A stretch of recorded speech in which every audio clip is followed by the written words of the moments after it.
जी अनधिकृत प्रक्रिया जी श्रीकांत यांनी चालू केलेली आहे, ज्यांनी पिटिशन दाखल केली त्यांच्या नावाने जी श्रीकांत महानगरपालिका आयुक्त बाय नेम आम्ही आता त्यांना नोटीस देणार आहोत। संभाजीनगरमध्ये महानगरपालिका आयुक्तांच्या वतीने सुरू असलेली दादागिरी दडपशाहीच्या विरोधात हर्सुलमधले सर्व नागरिक मुंबई उच्च न्यायालयाच्या खंडपीठाच्या छत्रपती संभाजीनगर बेंचमध्ये गेले। यावर ज्येष्ठ विधितज्ञ आदरणीय खंदारे साहेबांनी युक्तिवाद केला। खंदारे साहेबांनी न्यायालयाच्या निदर्शनास आणून दिलं की 2 वर्षापूर्वी हर्सुल परिसराची जागा नॅशनल हायवेने ॲक्वायर केलेली आहे।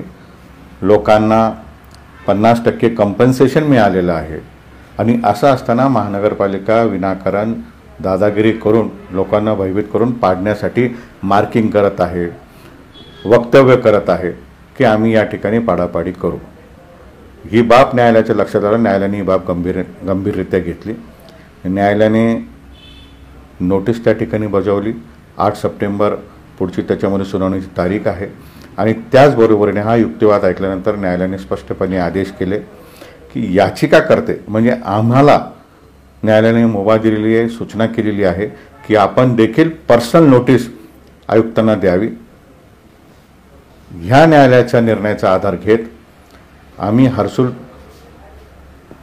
वतीने ज्यांनी पिटिशन दाखल केली त्यांच्या नावाने जी श्रीकांत महानगरपालिका आयुक्त बाय नेम आम्ही आता त्यांना नोटीस देणार आहोत। त्यांना विचारणार आहोत की कुठल्या अधिकारामध्ये तुमचा अधिकार नसताना तुम्ही लोकांना दहशत निर्माण करण्याचं काम केलं, याच्यासाठी स्पष्टता द्यावी। त्याचबरोबरीने न्यायालयाने लिबर्टी दिलेली आहे, स्वातंत्र्य दिलेलं आहे।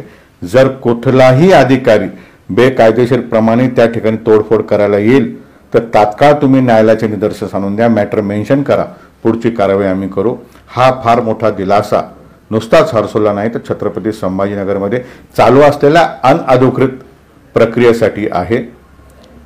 जी अनधिकृत प्रक्रिया जी श्रीकांत यांनी चालू केलेली आहे याला कुठेतरी थांबवण्यासाठी न्यायालयाने आज फार मोठा निर्णय दिलेला आहे। मी सर्व जनतेला आवाहन करतो, कोणीही भयभीत होऊ नका। कायदा आहे आणि कायद्याच्या चौकटीत राहून आपण न्याय मिळवून घेऊ।